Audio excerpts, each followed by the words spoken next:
Microphone check. 1 2 1 2.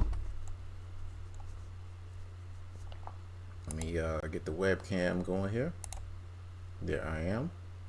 Get rid of that. Get rid of that.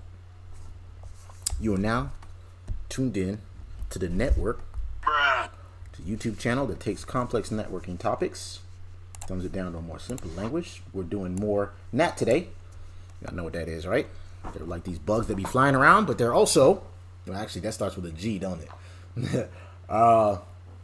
It's a network address translation. It's a way for us to translate private IP addresses, which we use within a local area network, to a public IP address. Why do we need to do that? Well, the private IP addresses, they're not routable on the internet, so we have to translate them to be able to use it on the internet.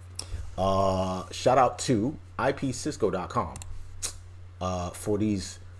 Now I know typically I would give y'all my cheat sheets from what is that website called? Packetlife.net. Let me pull up that also. But I like the explanation that IP Cisco had there in their graphics and stuff. So there's three types of network address translation. There's static NAT, dynamic NAT, and PAT, port address translation. Let me get before I start explaining all that, let me give it a couple more minutes for some people to tune in and stuff like that. And we'll wait for some people, some of the late stragglers over there. Y'all hit me with a one in the chat over there. A few moments later. If y'all can hear me or whatever, because sometimes I'll be forgetting to turn the microphone on. But we're going to do this Dynamic Nat Lab in Boson Netsim. And then I also put in the group chat, actually in the Discord server, a link for a lab that we're going to do in Packet Tracer. And that one is more of a CCNA lab. And, it's a good review anyway. Y'all know, like I said, and NAT is kind of a tough subject for me sometimes. So, and y'all know me, I like to go back to the basics, and ain't no shame in my game. So, let me give you guys a link to the Discord server in case you are not joined. If you are joined, you also know when I will stream, because sometimes it'll be sometime between 6 and 9, and depending on how my day go, like today I have some stuff to do, and I was gonna stream at 6 to get it out the way, but something came up, and I'm like, well, I'm glad I don't stick to one time now. So anyway, that is the link for the Discord server. We got my man Charles Cawthon in the building. Appreciate you for tuning in. My bad if I pronounced your name wrong, but I mispronounced your name. But that is the link to the Discord server. You will get kind of like an inside scoop on when I'll start streaming. It's usually sometimes between 6 and 9 p.m. Eastern Standard Time, which is right after work. So I'm going to go ahead and pin that to the top for some of the late stragglers and stuff like that. Let's read a little quick current event. Talk about the three different network address translation methods or types, and then we'll just jump right into that lab. There's no real IT current event news that's really out right now, but if y'all into I guess celebrity gossip or celebrity news, apparently Kevin Samuels is dead, right? Another one. That's crazy, man. I don't know if that's true or not. That's a rumor that's going on. It's trending. It's trending on Twitter right now. It is. It's like my friend called me up. He's like, "Yo, the Godfather is dead." I'm like, "What?" I don't believe it, man. I don't believe it, man. But that's exactly what happened when Kobe Bryant died. First, it started out as a rumor for a while until TMZ dropped the bombshell news. So I guess we'll have to wait and see right now. I was like, Hold up. Wait a minute. The Godfather dude was only like 56 years old. He ain't really had no health problems or anything like that. So, I don't know. Anyway, let's talk about the different types of port NAT, right? Network address translation. Let me see. I was going to give it a couple more minutes for some late stragglers to tune in, but let's just jump right into it because we got 2 labs to do today. So, dynamic NAT, right? That's what we're going to do for the Boson Netsim lab. But there's 3 types. Static NAT is kind of like the easiest way to learn it, right? It's basically a one-to-one mapping. So one private IP address, you map that to one public IP address. Now, the thing is, it's not very scalable. You can't really, it defeats the purpose of us trying to save IP addresses. Remember what I said in the last stream? We came up with NAT, well, not we, but the engineers and the engineer, what's it called? The IET task force. IETF, I believe it is, Internet Engineering Task Force. I think that's who came up with this concept. But it was a way for us to save the IP address space because in IPv4 there was only like so many IP addresses that was available, right? I think it was like there was like 4.2 million or something like that. I don't remember, 4.2 billion. I don't remember how many IP addresses. I can't remember the exact number, but it was so many of them. And they came out with it in like 1995. It was like, oh man, this shit gonna last us a long time, man. Well, little did they know, cars were gonna have an IP address, refrigerators were gonna have an IP addresses, doorbells were gonna have IP addresses, and like cell phones were gonna have IP addresses, and we ran out of IP addresses really quickly. So they came out with network address translation, right? Now the thing is, static NAT it defeat the purpose because what? You got this PC right here who's got the private IP address of 192.168.0.1. Well, when he goes out to the internet, he gets this public IP address. He gets 200.1. This guy gets 200.2, so on and so forth. Well, guess what? We're still using the same amount of IP addresses because we're just mapping it one to one. So that defeats the purpose, right? I don't think we're going to do a static NAT lab today, but that's how that works, right? Inside local address translates to that. So they came up with Dynamic NAT, where you have all these, each one of these guys have their own private IP addresses, right? But they have a pool to choose from before they exit out of the internet, right? Exit out to the internet, out of the egress interface, right? They get a pool of IP addresses they get to choose from. Let's say 192.168.0.2 goes out to the internet, right? He pulls from the pool. And then let's say he gets 200.3 and it goes out to the internet, right? Well, and it's a random IP address too. This wasn't really scalable too. It kind of worked, but this is not really scalable too. I can't really explain why, but really you're not really using that many addresses. I mean, you are still using the IP address pool. That's what it is. So when you're exiting out, everybody you still have to have public IP addresses, a set of public IP addresses. So we're still using the IP address space publicly. We're still using that up. Now, this method right here, again, shout out to ipcisco.com for these graphics here. It makes it really, really easy to explain and stuff. Charles, he said, what? Yeah, that's what I read, man. It's trending on Twitter. I don't know if he's dead or not, man, but people are saying that Kevin Samuels is dead, man. That shit's crazy, man. I don't know if it's true or not. Now, typically, I don't like talk about celebrity gossip or any of that kind of news. I usually read some IT current events and stuff like that, but there wasn't one that I really wanted to read to y'all, and then I just saw that trending on Twitter right now. So, but this is the one that is mostly widely used today, port address translation, or sometimes they call it NAT overload, where you take the public IP address, the private IP address, and you affix a port number to it, right?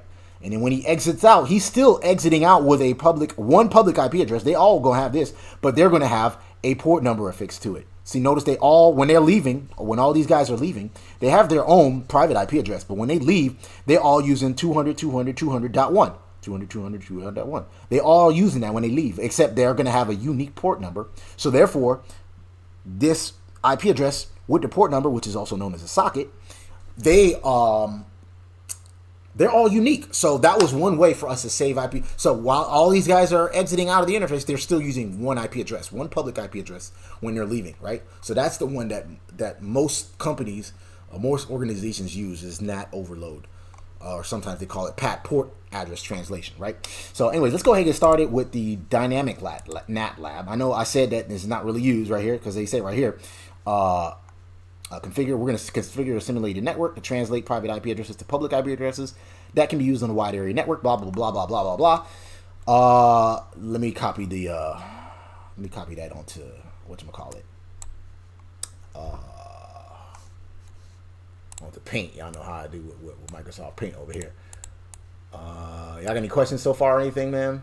Let me know if I explained that correctly, or let me know if I confused y'all or anything like that. Yeah, let me copy that bad boy. Let me float this instructions out. Now I know this is similar to, I believe, yesterday's what lab did we do yesterday? We did the NAT overloading. We did the PAT first. We probably should have done. Yeah, see, they don't have static NAT in the CCNP labs here. They got static NAT on the CCNA level, I believe. Let's see. There it is right there. But it's CCNA level. And like I said, it's not widely used. So they don't really want you to get too hung up on learning it. But that's just one way to kind of learn that, right? It's kind of like RIP. RIP is not really used very often these days, but it's an easy routing protocol for us to learn the basics of routing and routing protocols. So this is the network topology we're working with, right? But remember, I said it looks a little confusing because we're not going to be doing the whole thing. We're just going to be worried about this is our local area network. This right here, I'm going to move it over so y'all can see this right here. And this right over here. Let me move all this down, actually. That's what I should do. Right? So we worried about those guys. Let me move these over here. I don't know why it be like that, but it just be like that. I'll move that over here like that. Right? So we looking at it from this point of view like this. We looking at just this part right here. That's all we worried about, right? So real similar to yesterday's lab. If you have a copy of Boson Netsim version 13, go ahead and follow along. If not, that's cool. You could just watch the video. But the other lab that we're gonna do, I put it in the Discord server, so you can do that along with us. So there's no excuse. You can actually learn this stuff with me. I'm gonna copy this and put it in Paint. Y'all give me a second here. A few moments later. Hold on, y'all. Damn. I know y'all getting impatient. Y'all want to learn about Nat, because I know you guys are excited about it. Sure. Let's see. Let's get the paintbrush here. Let's do this right here. This should be real easy, man. We'll just knock these two labs out the way, and we'll get to moving. So step number one. Where is it at? Move that over. Y'all want me to leave that on the screen? I like moving it onto the side because there's too many windows and stuff over here. I'll just show y'all real quick. But we got some basic commands that we know about, right? Creating an access control list, going to global config mode, exiting and getting into enable mode and stuff like that. We're going to define an inside interface and an outside interface. We got to create a source list to tie it to the Nat Pool. We're going to create the Nat Pool. There's ping, some basic show commands, a lot of stuff we're familiar with. If you're not familiar with them, just ask away in the chat. There's a lot of smart people in the chat over there. Let's go ahead and get started. Dynamic Nat is used to map a range of inside local IP addresses to a range of global addresses in one-to-one relationship dynamically, just like I was explaining earlier, right? Except we're pulling from a pool of addresses, right? It's still a one-to-one mapping though, so it kind of defeats the purpose of trying to save IP addresses. Step one, attempt to ping from PC 1 to router 3. So basically they want us to ping from PC 1, which is right here, to router 3. That interface right over there, or maybe the loopback, who knows? So we're gonna basically go there and they want us to see if it worked. Most likely it don't, because why? We didn't set anything up yet, but let's try it anyway. Go to PC 1, he's right over here, and he said the IP address was ping. Oops, let's do that. I think it's lowercase 180.10.1.1. Press enter. Get on our knees. Pray to the network gods. Nope. We got a timeout. Nope. Another timeout. Don't look like it's working, right? Nope. We're probably gonna get 4 timeouts. So why or why not did it not work? Like I said, most likely because the network address translation is not set up. That's pretty much it. But let's see what they wanted to know. They said attempt to ping. Why didn't it work? Because PC1 is a private IP address that is not being advertised as a route to the network. Also, remember we said private IP addresses are not routable on the internet, right? So this would be considered the internet past this router right here, right? So this is the 180 network. It'll probably work, but just know that private IP addresses they're not routable on the internet, right? Step 2. There's only 7 steps here. So on router 4, which is this guy right over here, that guy right over there, create ACL number 2, configure it to select the subnet of which PC1 is a member as a range of IP addresses that will participate in that as an inside IP address. So first of all, PC1, where's he at? What address space he's in? He's right there. The 192.168.1.0 network, right? Damn, this feels like whatchamacallit? Groundhog Day, man. Wait a minute. Something ain't right. feel like we did this lab yesterday, but no, we didn't. It was a very similar topology. Yesterday we did NAT overloading, which if I click it, y'all will see the topology, but it's real similar. So first thing they want us to do is create that access control list. Let's go to router 4 and do that. Enable. We go to the password is, I guess, Cisco, right? I guess I failed there. That didn't work. Nope. Is it? Oh, I got a caps lock on. End user error there. 10.t, right? Global config mode, and we say access control list. They said what they said to number it 2, but we're gonna do a standard one. Put number 2 there. Press the question mark for the context sensitive help. We'll see the CR, which stands for carriage return, which means there ain't nothing else you got to do here, right? So nope. We press enter. Now we're in standard network of standard numbered access control list configuration mode. Say that 5 times in a row, right? Let's create that access control list. We're gonna do what? We're gonna permit. You question mark. I think it's the IP address. What you got to do here? You can do either one host or a net or a whole subnet. Which in this case we'll do a whole subnet because we have more than one host there. It is the 192.168. I think it's 1.0, right? Yep, this is the 1.0 network. That is the network we're going to allow past this router here. That's what we're doing here, right? 168.1.0, and then the subnet mask. But you want to do a subnet mask on access control list. We work with wildcard masks, which is the reverse of that. Reverse, right? 0.0. Come on, man. Come on now, dog. Come on, man. I'm putting the letter O. What's going on with me, man?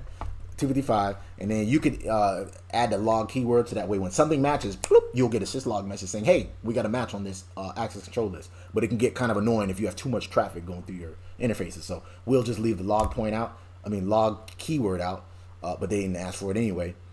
What am I missing here? Permit that address with that subnet mask. Oh, I added the Z there. That's what it was. What the fuck is wrong with me?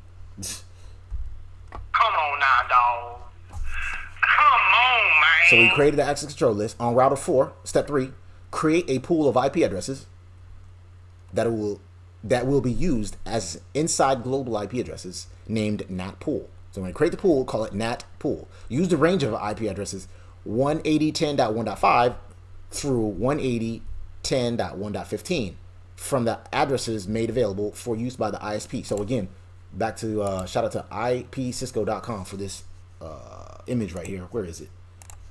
We said with dynamic IP addresses, we're going to create a pool of IP addresses. It's going to be public IP addresses, which is why I said it's not very scalable. We're going to be mapping this to one of these IP addresses, but they're all public, as you can see there, right? So we're still wasting up public IP addresses space there, right? Bruh. But this is just one of those concepts that we have to learn, right? So go to global config mode. We said how to do that. It's IP NAT. I believe it's source. No. Inside source. And then no, my bad. We got to create the pool. It's IP NAT pool. What am I thinking here, man? Nope. Pool. And then you name the pool, which they said it was all caps NAT hyphen pool. And then what's the starting address? They said the starting address was supposed to be 180.10.1.5. So 180. Damn. Come on, man. 180.10.1.5. And then the ending address, right? Because we're creating a pool here, just like this right here. Oh man, we're creating a pool just like this. They said, what's the starting address? What's the ending address? And what you say you're gonna name it. So basically, we say we're naming it Nat Pool. The beginning was 180.10.1.5. The end is gonna be 180.10.1.15. Right? Question mark for context sensitive help. We also still got to do the network mask. What was the mask? They said, I guess I didn't really go over this part right here. Yeah, because I skipped the whole synopsis for this. They said right here, in this lab, an internet service provider has assigned a global address range, or that pool, of 180.10.1.0, right? / 2027 is the subnet mask. But that's written inside your notation. We got to write this out in,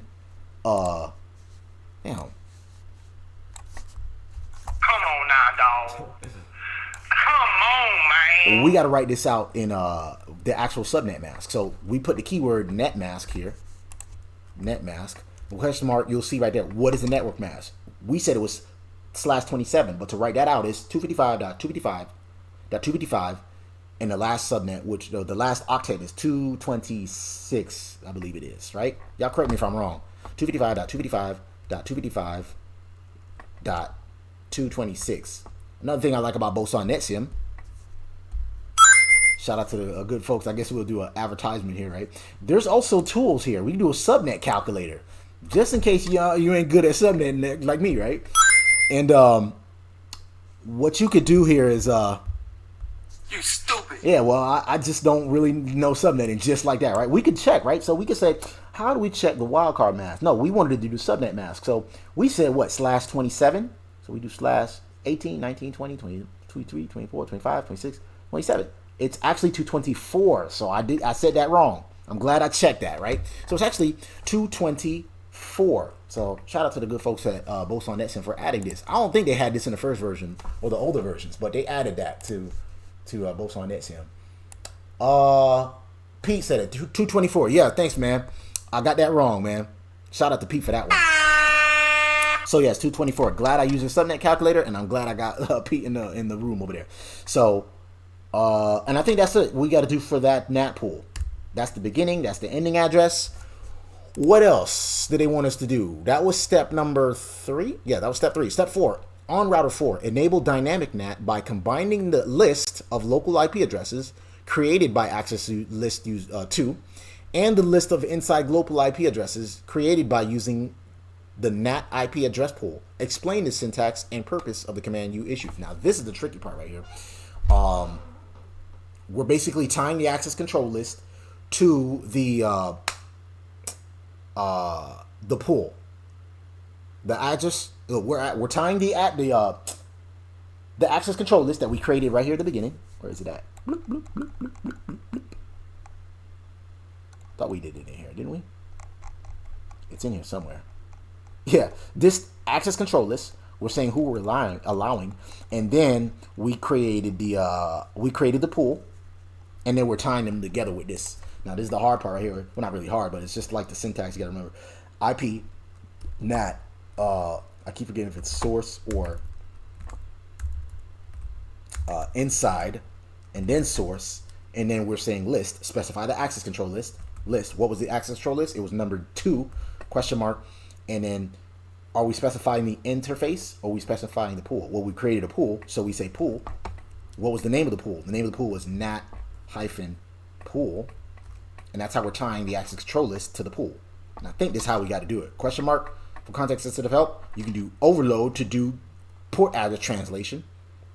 But they didn't ask for that. They didn't call for that, right? Remember we said what port address translation is, right? This is dynamic. Now, this is what we're doing. We're doing a one-to-one mapping. One private IP address to one public. Overload or port address translation is one public IP with a port number affixed to it. Or appended at the end, whatever you want to say. And then we translate that to one public IP address with a port number to it, right? So, but we're not doing that. So we're leaving the overload keyword out. Press enter. The next task was, on router 4, configure the NAT inside and outside interfaces. Well, we take a look at our map here. We said, since this is the border, right, we created an ACL here. And then we said that this is our border. What's the inside and what's the outside? Well, this is the local area network right over here, which means this is our inside. And that obviously is our outside. How do we do that? We do IP, NAT, and an inside or outside, depending on which is which. So in this case, it's FA01. That is the inside interface. So let's go to that interface FA0/1. That is IP, NAT, inside. And the other one was serial 00, right? See it right there? 000. That is the outside interface. Interface serial. Jesus. Come on now, dog. Come on, man. And then IP NAT outside. Right? Press Control Z to get out of that. Pete said, is the name of the pool case sensitive? Yes, it is actually. Yes, it is. It is definitely case sensitive. Good question though. What is next task? Verify that you can ping from PC1 and PC3 to router 3. The ping should be successful. So now, from PC1 and PC3, we should be able to ping from these guys to router 3. Right? Probably the loopback that's on there. I'm not even sure. But let's go ahead and do that. Let's go to router PC1 first. And hopefully we did that correctly. We can just press up because it's in our cache. Press enter. And we got some replies. That's a good thing, right? Let's go to PC3. Send a ping to that as well. Ping, what was the address? Ping 180.10. Oops, 10.1.1. Is that what it was? Can't remember. 180.10.1.1. Yep. Press enter. Wait for the reply. And we got some replies. Good to go. Thanks. Yep, no problem, man. And I think it works here. Let's go back to the router. And then he said on router 4, display the NAT address NAT translation table. How do we do that? Show IP. Show NAT translations, I believe it is. Let's see. Show NAT. No, show IP NAT translations. NAT translations. Yeah, press enter. That's NAT. That's our addressing table, translation table here, right? We say we have an inside global address and inside local address. Here's our outside local and outside global, which those are going to be the same because we didn't do any kind of natting on that side of the router. So, for some reason he got some port numbers there. That's interesting. I don't know. Did I do it right? Did I do it wrong? Or is this our translation? That's our translation right there. From that address, no, I'm sorry. Yeah, this address to that address. One of them is PC1, one is PC2. But how come we got a port number though? That's what I'm kind of confused about here. Did I do that correctly? Who knows? Let's see. Let's press. Well, let me read what else they said here. They said the output of the display should show that the inside local IP address 1.2 and the inside local IP of PC3 1.3 have both been translated to the inside global IP 180.10.1.5. Why is the same inside global used for both PC1 and PC3? Inside global, where is he at? He said they're the same. Because they have a port number coming back, I believe. Not sure. Let's see how they answered it. They said issue the show IP NAT translations command, which we did, to display the table. The same inside global IP is used for the pings from both PC1 and PC3 because it is the first address in the pool. PC1 and 3 are not attempting to access the public network at the same time. If a host inside the network attempts to access a host from outside with no mapping exists for the internal host, then all traffic from the internal host is not dropped by the NAT router. He said you still need a port for the transport layer. Okay, I did not know that. Appreciate that. Yeah, I guess I didn't realize there would be a port number at the end for dynamic natting. But when I look at this explanation here for dynamic nat, oh, they did have a pool. No, they didn't have a port number at the end. Yeah, so I didn't realize that they would still have a port number at the end of it. See, as below's example of dynamic nat. Each private IP is translated to a specific public IP address in the public pool. But like you said, they still need a port number for the transport layer. So, yeah. Again, shout out to ipcisco.com. They got some good graphics and stuff like that. So, let's push Control G. See where we're at. What we're missing here. You have completed live successfully.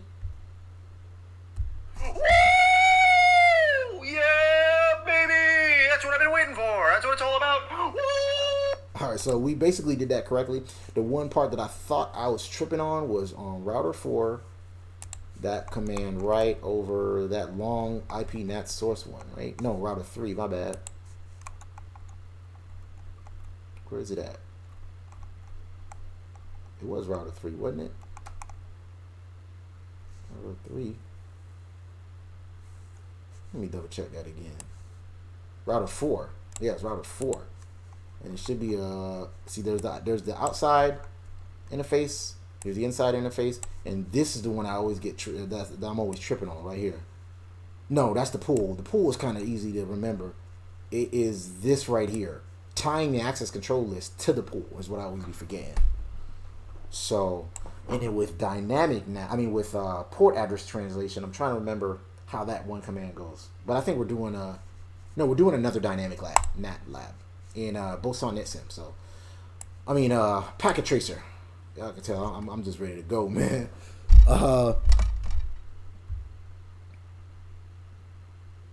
It's all good though. Let's launch packet tracer. I might sure want to exit. Well, let me go over what we're going to be doing next time. Yeah, we'll finish some of these Nat Labs probably tomorrow. I thought we did this configuring one. I'll probably do this one on my own. And after that, we're going to have all these green check marks. That's what we did so far. Yes, we did these spanning tree ones a long time ago on my channel. So if you want to see a demonstration of that, just go into the archives of the older episodes of my LiveLab episodes here. Then I guess we'll get into some of this control plane policing, some of the syslogs stuff on NetFlow. I wanted to stick with the Encore labs here. And then maybe we'll get into some of this automation. Somebody on this channel, somebody asked me about automation. So luckily there's some automation labs if you want to get into that. So, yeah, let's go ahead and close that out. Do I want to save? No. The lab we're going to be working with is, yeah, that's a pretty cool tool, man. I'm glad Boson added that to it. This is the lab we're going to be working with. Again, this is just more of a CCNA level lab, but y'all know I like going back to the basics and stuff like that. If you are joined to the Discord server, there is a link to this lab. So if you want to go ahead and download it, and then that way you can follow along with us. I'll give you a couple minutes. A few moments later. You could just launch that lab and just follow along. Let's go ahead and get started though. Part 1. There's not really too much of y'all in here, so we'll just wrap this up. Configure Dynamic Nat. And then part 2 is going to be verify Nat implementation.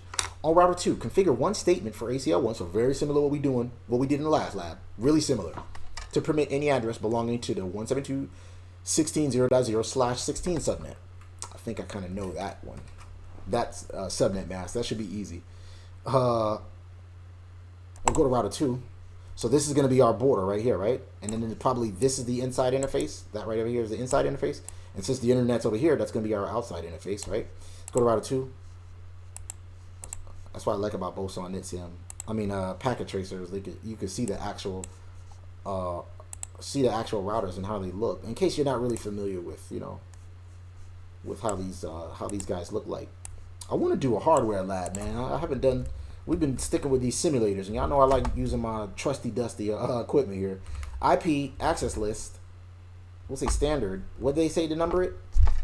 They said to give it the number 1. Access control list number 1. I'll leave this on top here. I hope you guys can see the wording. Let me make the words a little bit bigger. Did not want to save that. Okay, you know what? Yeah, let's reset this real quick and then save it. There. All right. Let me move this bad boy over. Give me a second. Y'all got any questions or anything so far? Let me know. Let me move this over because I don't want y'all to. There's too many windows over here. We'll go to router 2. Global config mode. Oh, I wanted to make this a little bit bigger for y'all. Sometimes I can't really see that font. And hopefully you guys can see it better that way. Apply, close, router 2. I hope you guys can see that. Enable, go to global config mode. They said IP access list standard number 2. We'll go into access control list mode. They said to permit the address. What's the address? 172.16.0.0. I can't remember. 172. Yeah, 16.0.0. 16.0.0. Y'all with me so far? And then the wildcard bits, which is a subnet mask, but it's the reverse of that. So in this case, it's 0.0.255.255, right? Because if they would have asked for the subnet mask, it would have been 255.255.0.0, right? That's /16 right there. But we're not doing /16. We're doing wildcard mask, which is the reverse of that, which would be 0.0.255.255, right? Y'all with me so far? 0.0.255.255, right? And then we could add a log keyword here, but I guess that's not available in Packet Tracer, so press enter. We're going to permit that network. The next step was there's only 4 steps here. So no, actually I take that back. 4, 5, 6 steps. Step 2. Create a we'll configure router 2 with a NAT pool that uses all 4 addresses in the 209.165.76.196 address space.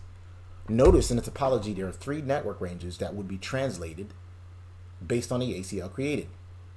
What will happen if more than 2 devices attempt to access the internet? Well, I'll get to you in that in a second, man. Bruh. Let me create the pool here first. Y'all with me so far? Y'all any questions? Let me know. The pool, they didn't say that, give it a specific name. So I guess we can name it anything. Let's just call it Nat Pool like we did in the other lab. So IP Nat. No, we got to get out of this. What am I doing? I'm in access control list mode. IP Nat Pool, and then the name of the pool, which is, I guess it's gonna be Nat hyphen pool for me. And then what? The start IP address. They said that's gonna use all 4 addresses in the 209.165.76.196 address space. So does that mean you use the first usable? It says all 4 addresses. So in this case, it's going to be 197, 198, 199. The next network is going to be .200.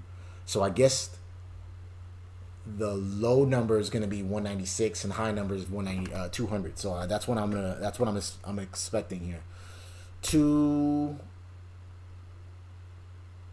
Let me see something. I'm still at 0% with the completion here. So 209.165.76.196. That's the NAT pool, right? And then that's the beginning address. The ending address, I guess, will be 200, but that's the next network. So that's why I was wondering why it'd be like that. 165, if anybody knows the answer to that. 76. It's going to use up all the addresses in that address space. It's /30. The next network is 200. So, should we put 199 or should we put 200? That's my question. I'm going to go with 200 for now. Net mask is going to be /30, so that means it's 255.255.252. Press enter. Start and end are on different subnets. What did I do? I have a typo here somewhere. 165.76. Yeah, so that's what it is. I believe, yeah, this is a different subnet. So that's probably why I got to change that to a 199 possibly. That's what I think it is. Let's see.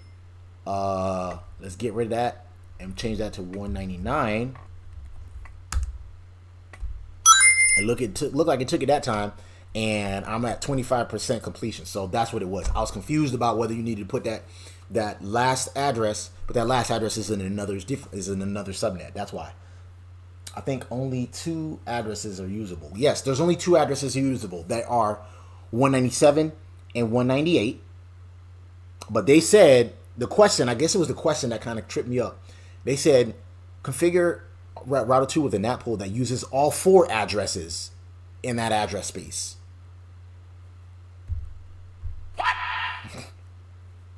the fuck? Yes, it does need 197 and 198, but what did they mean by all 4 addresses?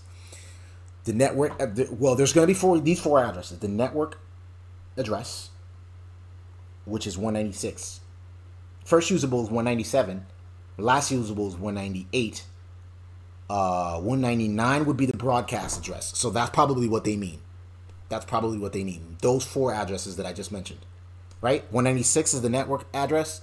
197 is the first usable. 198's last usable. 199 would be the broadcast address. Now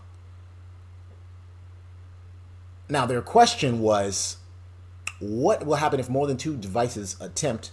Another whacked question. Agreed. Wait,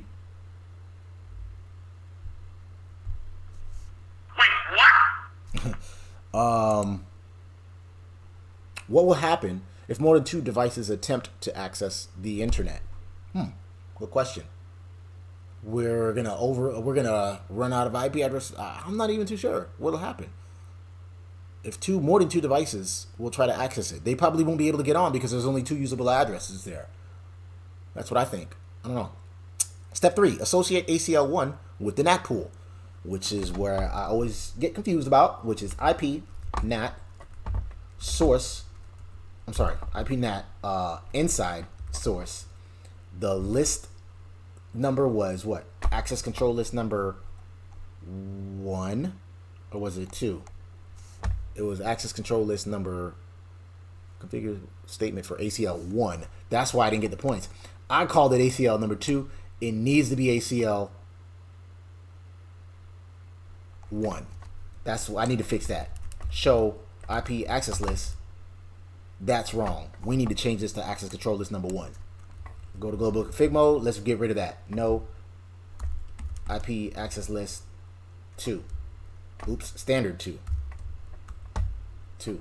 And then we'll create another one, IP access list standard 1, and we're going to permit the IP address of 172.16.0.0/16 subnet mask or wildcard mask is 000.255.255.255, right? And now let's go back and create that pool, IP NAT. I always say source there. It's inside source. List number 1 and tie it to the Nat Pool. What's the Nat Pool name? We called it Nat Pool simply. Hyphen pool, right? We don't want to do an overload. They didn't ask for all of that. Press enter. P said, honestly, one question in my CCN exam had no capitals and incorrect grammar. Who the hell makes these questions? Man, listen, man. Bruh. You would think as big as a company as they are, that they would have like somebody to proofread those stuff. But yeah, there'll be, you'll see some typos, you'll see incorrect grammar on the exams as high as I've seen that on CCNP exams as well. So I really don't know who the hell made those questions, man. I don't know what the hell going on with those people at Cisco, man. But their exams, it's like they're money grab. They just care about getting your money, man. It's like you would think they would look it over, and it just throws people off when you see like either bad grammar or there's just like the question is just not worded right, man. So I can't really say they're doing much better. Anyway, we created the pool, we created the access control list. Step number 4 says, when we got 6 steps here, and we're gonna wrap this up. Create router 2 interfaces with the appropriate inside and outside NAT commands, right? We know what those are. This inside, those are the easiest parts of NAT, right? We got to say which one's the inside, which one's the outside, right? Well, wherever the internet lies, we know that's the outside, right? We call it the WWW, not World Wide Web, but Wild Wild West, because anything goes in the World Wide Web, right? And then this side of the network would be the inside network, right? Local area network. So inside, outside. Let's start off with the inside. What's the inside interface? It is, I don't know. We know it's going to be a private IP address. So show IP interface brief, if I could type correctly. Come on now, dog. Come on, man. And there it is right there, right? Public, private. So that means this is the inside. Let's do that. Go to global config mode.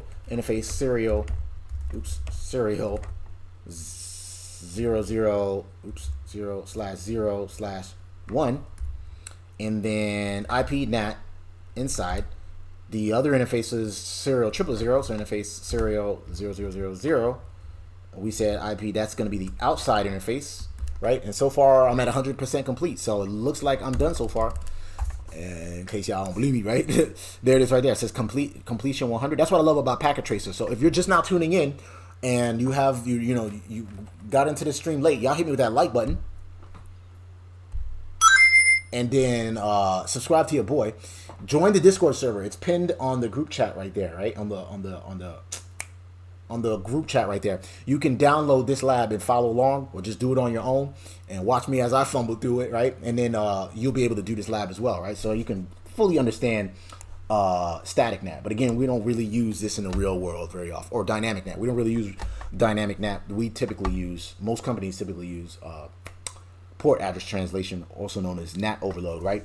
The last step here was to access services from the internet, from the web browser of L1, PC1, or PC2. Access the server, the web page for server 1. So here's the server 1. We're going to have either the laptop or these two PCs to try to reach this server right here. And they said do it from the web browser. So let's, I guess, just open up a PC. Actually, let's go with the laptop, since I've been having all kind of Wi-Fi issues at my job. Desktop, we'll go to the web browser, put in the IP address. I don't think they have DNS set up, so we'll just do the IP address, right? 209.165.201.5. Press enter, and we got this simple ass web page that says welcome to server 1. So I guess we was able to reach it, and we was able to fix it, and we got a 100% complete. Again, if you want to follow along and do this lab, we're ending the stream here. Typically I stream Monday through Thursday, 8 p.m. Eastern Standard Time, but lately I said I'm gonna lab every day. And that's what I'm going to try to do. It's going to be sometime between 6 p.m. and 9 p.m. Eastern Standard Time. So make sure you hit your like button. Another one. Hit that like button on your way out. Subscribe to your boy. Power Nutshell in the building. Appreciate you for tuning in. He said, I will start from the beginning. I'm late getting in. Hey, it's all good. It's all good, man. Again, you could watch this stream from the beginning. We did a Boson Netsim lab at the beginning of the stream. So if you got a copy of that application, just go to the Dynamic Lab in the CCNP section.